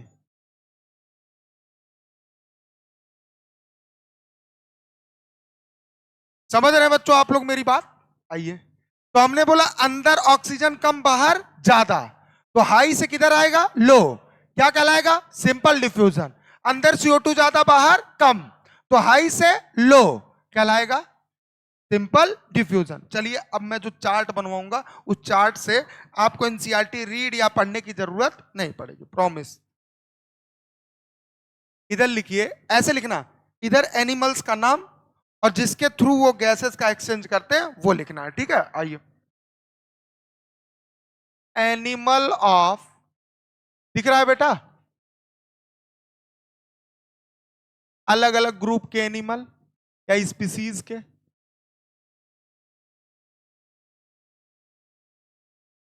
क्लियर है कि नहीं क्लियर है, बोलो हाँ या ना। ठीक है, एक चार्ट हमने ऐसे बना दिया।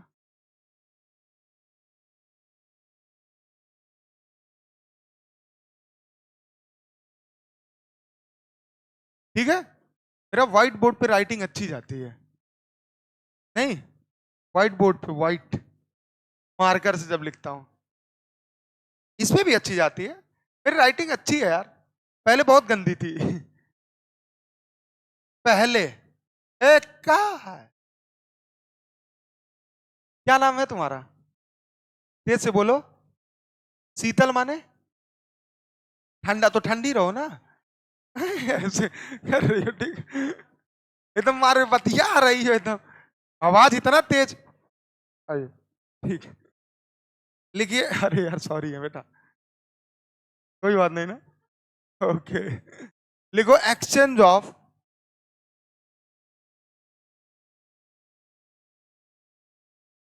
अरे मैंने बोला क्या, exchange of oxygen with A CO2 through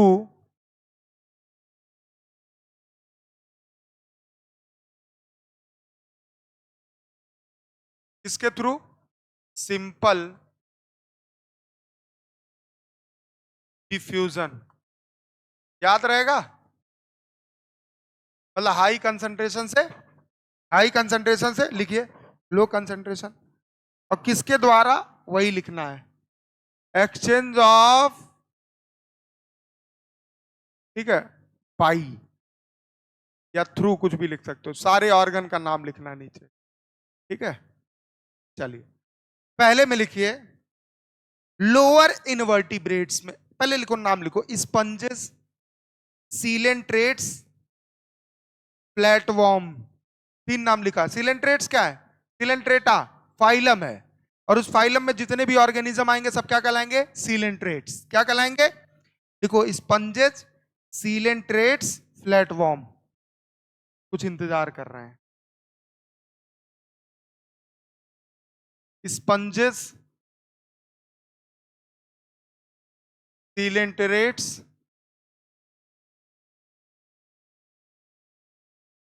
प्लेटवॉर्म, etcetera. ये सब कौन से हैं बेटा, इनवर्टिब्रेट की वर्टिब्रेट्स। इनवर्टिब्रेट में भी कौन से हैं, लोअर, लोअर इनवर्टिब्रेट्स,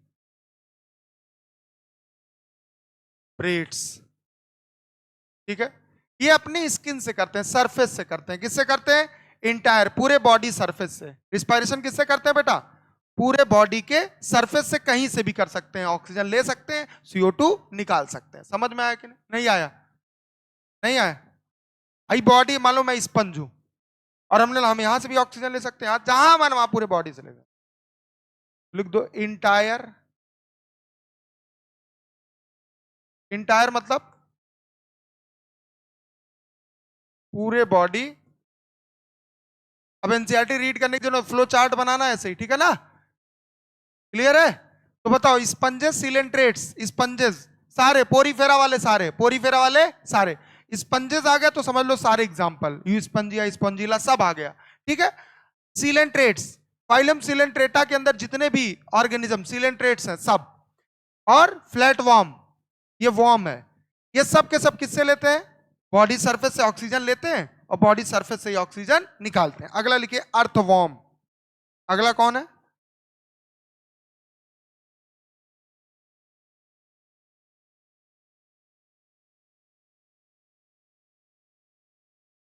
इनके सरफेस पे एक पाया जाता है नमी वाला, क्यूटिकल्स पाए जाते हैं। क्या पाए जाते हैं? क्यूटिकल्स, या हम बोल सकते हैं इनका स्किन, मॉइस्ट स्किन, मतलब नमी वाला स्किन होता है जिससे ये लेते हैं, क्योंकि ये जमीन में ही रहते हैं। बोलो हाँ या ना? और देखा जाए तो मतलब गीले जगह पे ही रहते होंगे। तो हमने लगा किससे करते हैं बेटा? मॉइस्ट क्यूटिकल पाया जाता है इनके पास,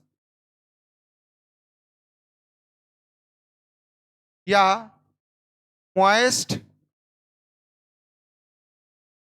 स्किन बोल सकते हैं। क्लियर है? अगला लिखिए, अगला कौन सा है? अगला है इंसेक्ट।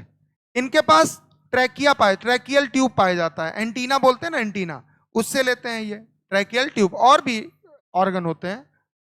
अगला लिखिए इंसेक्ट्स, ये किससे रिस्पायरेशन ब्रीथिंग करते हैं? Tracheal tubes. अगला कौन सा है बेटा? अगला है आपका ज्यादातर एक्वेटिक आर्थ्रोपोड। एक्वेटिक मतलब पानी में रहने वाले। कहां बेटा? पानी में। इनके पास गिल्स होता है। क्या होता है? गिल्स, लंग्स के जैसा ही स्ट्रक्चर, गिल्स। मोस्ट, ज्यादातर, अरे केकड़ा ओकड़ा नहीं सुने हो? किंग क्रैब सुने हो ना? तो मोस्ट एक्वेटिक आर्थ्रोपोड्स, ये किससे सांस लेते हैं? जल्दी बताओ। गिल्स से। किससे लेते हैं? एक और लिख लो, एक्वेटिक मोलस्कस, पाइला, पाइला घोंगा, पाइला, अरे दादा ऐसा डायग्राम नहीं देखा होगा, घोंगा जैसा, स्नेल्स वगैरह, बरसात में दिखेंगे, ठीक है? आइए, तो यहां लिखिए मोस्ट एक्वेटिक मोलस्कस, ये सब फाइलम है। हमारा फाइलम कौन सा होता है? कॉर्डेटा। हमारा कौन सा फाइलम है? कॉर्डेटा। ये भी कैसे लेते हैं? गिल्स से। लिखो सर, स्कॉर्पियन का नाम सुना है? इसमें क्वेश्चन है, लिखो। स्कॉर्पियन और स्पाइडर के पास क्या पाया जाता है? बुक लंग्स पाए जाते हैं। ऐसा मतलब किताब होता है ना, खोलोगे तो ऐसे मुड़ा हुआ, इसमें बहुत सारे पेजेस होते हैं ना, कुछ ऐसा ही दिखता है इनका स्ट्रक्चर, मतलब बहुत सारे ऐसे होते हैं, देखो ऐसे, इस तरीके का। समझ में आ रहा है कि नहीं आ रहा है? तो लगता है जैसे कॉपी है, पेजेस हैं। तो बुक लंग्स होता है। किसका किसका नाम लिखवाए बेटा? आए, स्कॉर्पियन, ऐसे लिख लो, अलग से इसको लिख रहे हैं हम, अलग से, ठीक है? स्कॉर्पियन,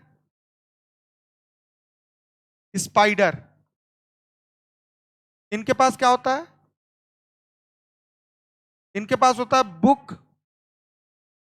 याद रखना इस पे क्वेश्चन है, एनसीईआरटी में दिया नहीं है, मैं अलग से लिखवा दे रहा हूं, बुक लंग्स, एक्स्ट्रा पॉइंट में, कोने में लिख लेना वहीं। अच्छा, आपने किंग क्रैब का नाम सुना है? जिसको ल्यूमिलस बोलते हैं, किंग क्रैब, ल्यूमिलस, याद है कि नहीं याद है? तो लिखो किंग क्रैब, केकड़ा यार, या ल्यूमिलस। ये जानते हो इनके पास, इन दोनों के पास बुक लंग्स होता है और इनके पास बुक गिल्स होता है, इसीलिए मैंने लिखवाया ऐसे। क्या होता है इनके पास? Book gills. एक्स्ट्रा पॉइंट में इसको लिखना। इनके पास क्या होता है, अब यही क्वेश्चन आएगा, हमने ये जो लिख दिया यहीं से आ सकता, आना होगा अगर, तो हमने क्या लिख दिया, बुक गिल्स। एक्वेटिक वर्टिब्रेट्स, जिनके पास वर्टिब्रल कॉलम होता है उनको वर्टिब्रेट्स बोलते हैं, जिनके पास नहीं होता है उनको बोलते हैं इनवर्टिब्रेट्स। अरे यही बैकबोन, रीढ़ की हड्डी।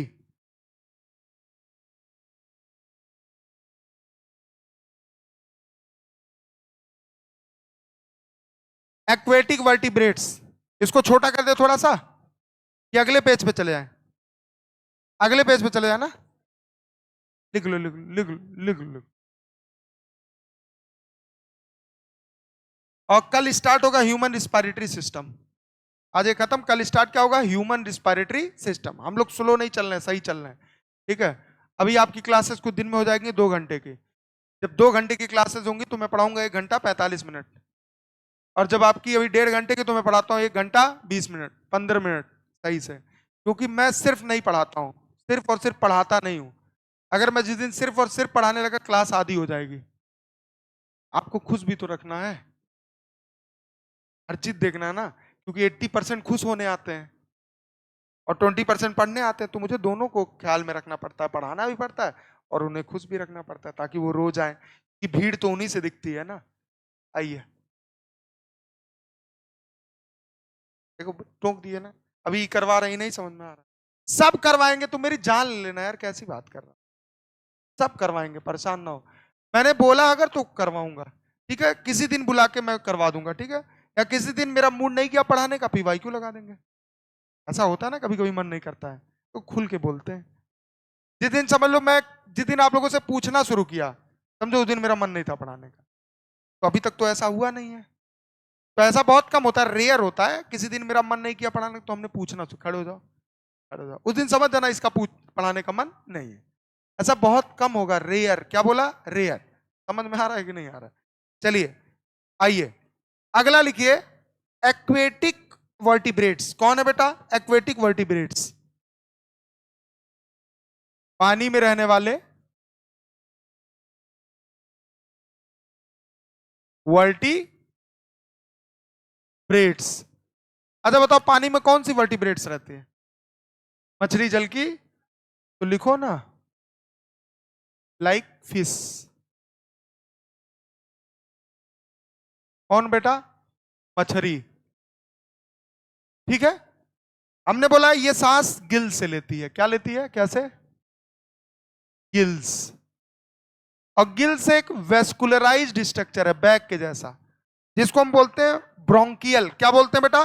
ब्रोंकियल रिस्पायरेशन, मतलब ब्रोंकाई जैसा एक स्ट्रक्चर इनके पास होता है, वेस्कुलर बैग लाइक स्ट्रक्चर, तो उसी को हम बोलते हैं ब्रोंकियल रिस्पायरेटरी ऑर्गन या ब्रोंकियल रिस्पायरेशन ये करते हैं। तो लिखिए यहां पे, स्पेशल गिल्स क्या होता है, स्पेशल वेस्कुलराइज्ड बैग जैसा, थैले जैसा स्ट्रक्चर, ठीक है। और ये जो रिस्पायरेशन करते हैं, इसलिए इसको हम कौन सा रिस्पायरेशन बोलते हैं, ब्रोंकियल। इनके पास एल्विलाई नहीं होता है, एल्विलाई नहीं होता है। ब्रोंकियल रिस्पायरेशन, एल्विलाई लंग्स में होता है ना, गिल्स में थोड़ी होता है। रिस्पायरेशन,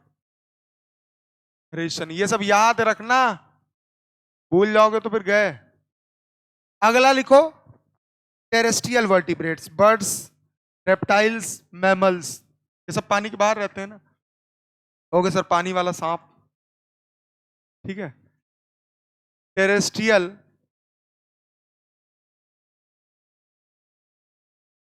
वर्टिब्रेट्स,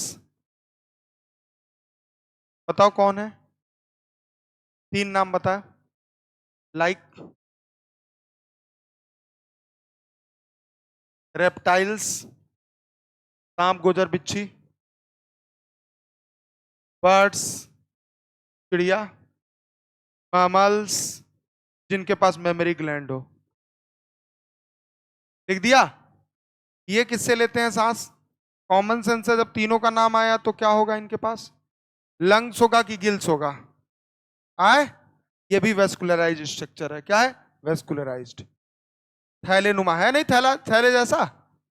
लंग्स ये भी कैसा स्ट्रक्चर है? स्पेशल वेस्क्यूलराइज्ड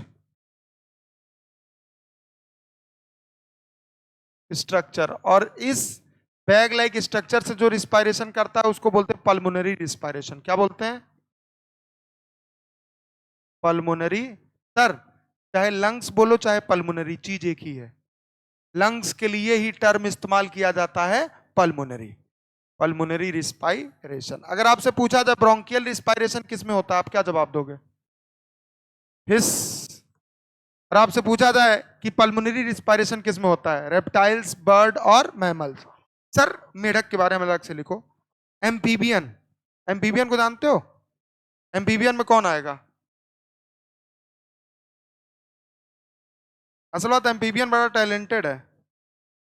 हाँ हाँ सही है एम्फीबियन, लेकिन वो इसमें नहीं आएगा, ठीक है ना। इसका अलग से इसीलिए लिखवा रहे हैं। एम्फीबियन में किसका नाम लिखोगे? फ्रॉग का लिखोगे। लाइक कि हर तरह से सांस लेता है। क्योंकि देखते होगे जो मेढक होता है वो पानी के बाहर भी रह लेता है। क्योंकि इसके पास क्या क्या पाया जाता है? स्किन से भी ले लेता है, लंग्स भी होता है, और इसके पास गिल्स होता है। कौन बोला गिल्स होता है? खड़े हो जाओ। होता है? नहीं होता है। लंग्स होता है, पक्को फेरेंजियल कैविटी होता है, मॉइस्ट स्किन होता है। तीन चीज से लेता है। पहला लिखो, कैन रिस्पायर थ्रू।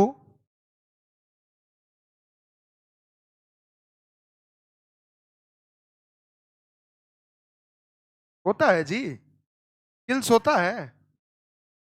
हाँ? ऐसा लग रहा है होता होगा ना? ऐसा लग रहा है होता होगा ना? हाँ सर, पानी में रहता तो होता तो होगा। तो पानी में स्किन से भी तो ले सकता है, पक्को फेरेंजियल कैविटी से भी तो ले सकता है। बोला हाँ या ना? कहीं असमंजस में होगा, गिल्स होता होगा ना। समय दे दे रहा हूं, देख लो होता है कि नहीं होता। THRUG through. हाँ देखो, पहला लिखो मॉइस्ट, पहला लिखो गिल लंग्स। पहला लिखो लंग्स। पहला क्या लिखोगे? लंग्स। दूसरा बक्को फेरेंजियल कैविटी। पहला क्या लिखोगे? लंग्स लिख दिया। दूसरा बक्कल कैविटी और फेरिंग्स के बीच में इनके जगह होता है। क्या होता है? जगह। यहां से भी लेते हैं बक्को। तभी देखते नहीं हो कि मेढक का ये हिलता रहता है, यहाँ पे ऐसा नहीं कुड़ुक कुड़ुक करता है। बक्को फेरेंजियल कैविटी। अगला लिखो मॉइस्ट स्किन। नमी वाला स्किन होता है। कभी मेढक हाथ में पकड़े हो? चिपचिपा नहीं लगता है? कह रहा नहीं, सुखा के पकड़े थे गाबे। हाँ। और अगर ये मॉइस्ट स्किन से कर रहा है इसको हम बोलते हैं क्यूटिनेसियस। कैसा रिस्पायरेशन? क्यूटिनेसियस रिस्पायरेशन। अगर स्किन से कर रहा है, क्यूटिकल होता है ना, क्यूटिकल, तो इसीलिए इसको क्या बोलते हैं? क्यूटिनेसियस।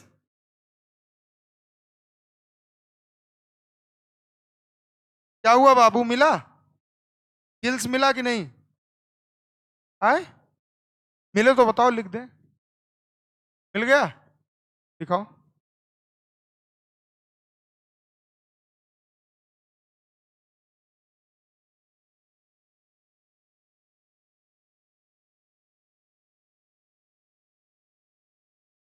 भाग जाओ, तुरंत भाग जाओ, भाग जाओ, जाओ जाओ जाओ।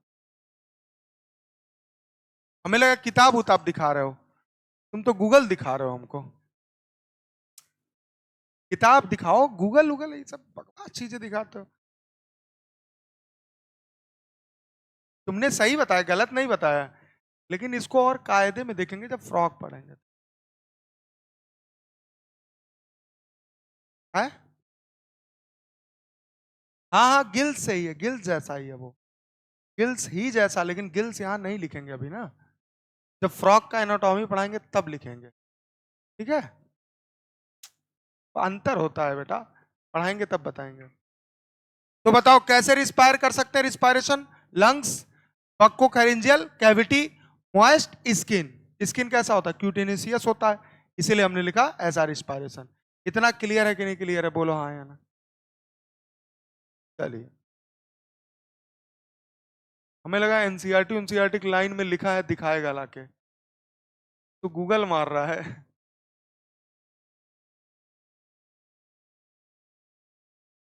हो गया, चले आगे बढ़े।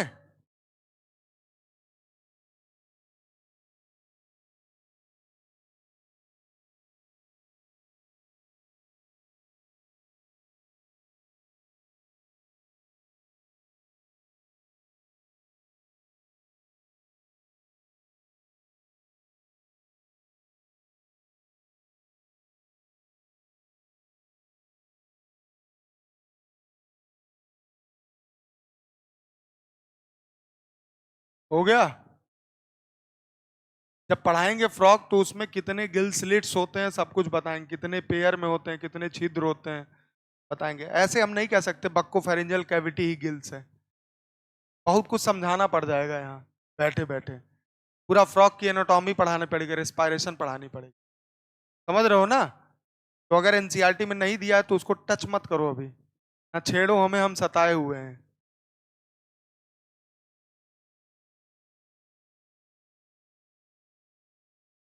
चले भाई साहब आगे बढ़े। अगर पूछ दे एग्जाम में कैन थ्रू, अगर दे दिया ऑप्शन में, तुम मार दोगे गिल्स, गलत हो जाएगा तुरंत। जो टर्म दिया रहे उसी टर्म का इस्तेमाल करेंगे, समझ रहे हो कि नहीं? ऐसा क्वेश्चन मैं आपको भेजूंगा, आपके ग्रुप में तो मैं नहीं जुड़ा हूं, मैं क्लास में करवाऊंगा, जहां पे ये दोनों टर्म दिया है, गिल्स और ये, लेकिन सही ये ऑप्शन दिया है, गिल्स को सही माना ही नहीं। आप सही हो, इसको ही बोलते हैं फेरिंग्स वाले रीजन में ही गिल स्लिट्स पाए जाते हैं। नहीं, वहां गिल स्लिट्स लिखा है, वही चीज है ना, है तो चीजें एक ही जगह पे है मौजूद। जब एनाटॉमी पढ़ाएंगे फ्रॉक का तो बताएंगे वहां, तो इसीलिए यहाँ कहीं दिया हो तो दिखाओ, इसमें चैप्टर में नहीं दिया है ना, तो इससे बात किया था, गूगल सर्च करके दिखा रहा हूँ। हम भी गूगल सर्च किए बहुत ज्यादा ना। नहीं नहीं, अबे गूगल सर्च किए हैं, पढ़ाई के लिए किए हैं। कह रहा है एक्सपीरियंस। क्या हाल चाल है उसका? कैसा वीडियो भेजते हो बे? देखो, जीवन में हमें, हमारे लाइफ में कभी कभी कोई पसंद आ जाता है, लेकिन हम उससे बता नहीं पाते हैं कि आप मुझे पसंद हो। बोलो हाँ या ना। ऐसे ही बच्चे हैं, और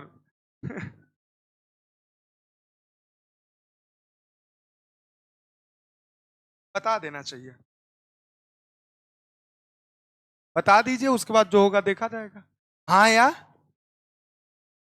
अरे कहीं मूड ही निकले, चप्पल निकाल के चप्पल मारना नहीं, ये सब नहीं करना, अभी पढ़ लो बेटा, मौका है, और वो सब धोखा है।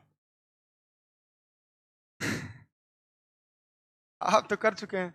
आइए ऑक्सीजन की बात करें भैया, ऑक्सीजन की बात करें तो यूटिलाइज किया गया ऑर्गेनिज्म के द्वारा, और ब्रेकडाउन किसका हुआ?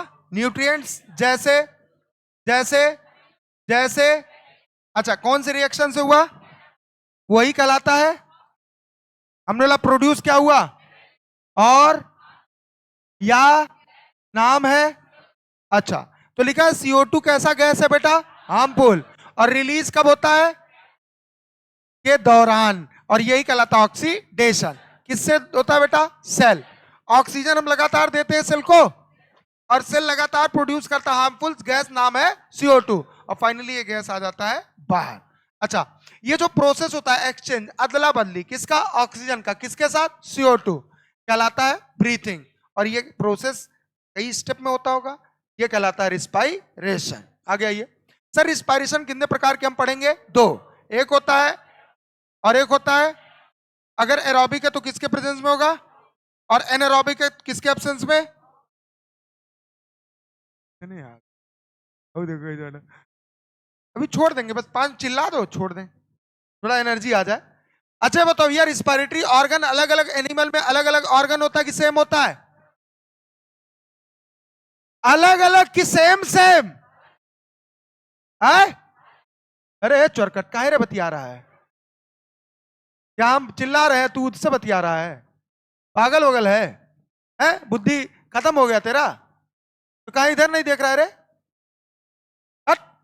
हाँ, ठीक है। नेक्स्ट, हमने रिस्पिरेटरी ऑर्गन अलग अलग एनिमल के पास अलग अलग होता है ना। हमने मैकेनिज्म तरीका किसका बेटा? ब्रीथिंग डिपेंड होता है क्या? पहला किस पे? दूसरा लेवल ऑफ अलग अलग सेलुलर लेवल, अलग अलग ऑर्गन लेवल। हमने बोला हैबिटेट, जैसे और जैसे पानी के अंदर तो एक्वेटिक, और पानी के बाहर तो। अच्छा एक बात बताओ, एटमॉस्फेयर में कौन सा गैस ज्यादा होता है? अंदर। अबे कम होता है अंदर, कम बाहर। तो हाई कंसंट्रेशन से लो कंसंट्रेशन जाएगा कौन सा डिफ्यूजन? CO2 अंदर ज्यादा और बाहर, तो अंदर से बाहर जाएगा, बाहर से अंदर। तुम लोग कुछ भी करवा सकते हो, तुम लोग बाहर से अंदर भेज सकते हो। उल्टा लो, हाँ निकालते जैसे ऐसे निकाले, तुरंत खींच लो क्या? आओ, हमने बोला एनिमल ऑफ डिफरेंट ग्रुप, अलग अलग ग्रुप के एनिमल हैं और उनका तरीका है भाई सांस लेने का, देने का। आगे आओ। लोअर इनवर्टिब्रेट में पहला, चीख दो, पहला, दूसरा, तीसरा, पूरे बॉडी सरफेस से करते हैं एक्सचेंज। अच्छा, अर्थवर्म का नाम सुना है? ये किससे करते हैं? या हमने बोला इंसेक्ट का नाम सुना है? ये किससे करते हैं? आपने पानी में रहने वाले ज्यादातर आर्थ्रोपोड्स में किससे लेते हैं? हमने बोला ज्यादातर एक्वेटिक मोलस्कस। अच्छा, हमने बोला स्कॉर्पियन स्पाइडर कौन से लंग से? किंग क्रैब ल्यूमिनस किससे? एक ही चीज है, अलग अलग नहीं है। आगे आओ, नेक्स्ट अगला पॉइंट। हमने बोला एक्वेटिक वर्टिब्रेट जैसे किससे करती है? ये कैसा स्ट्रक्चर है? स्पेशल वेस्कुलर, तो इनका रिस्पायरेशन क्या कहलाएगा?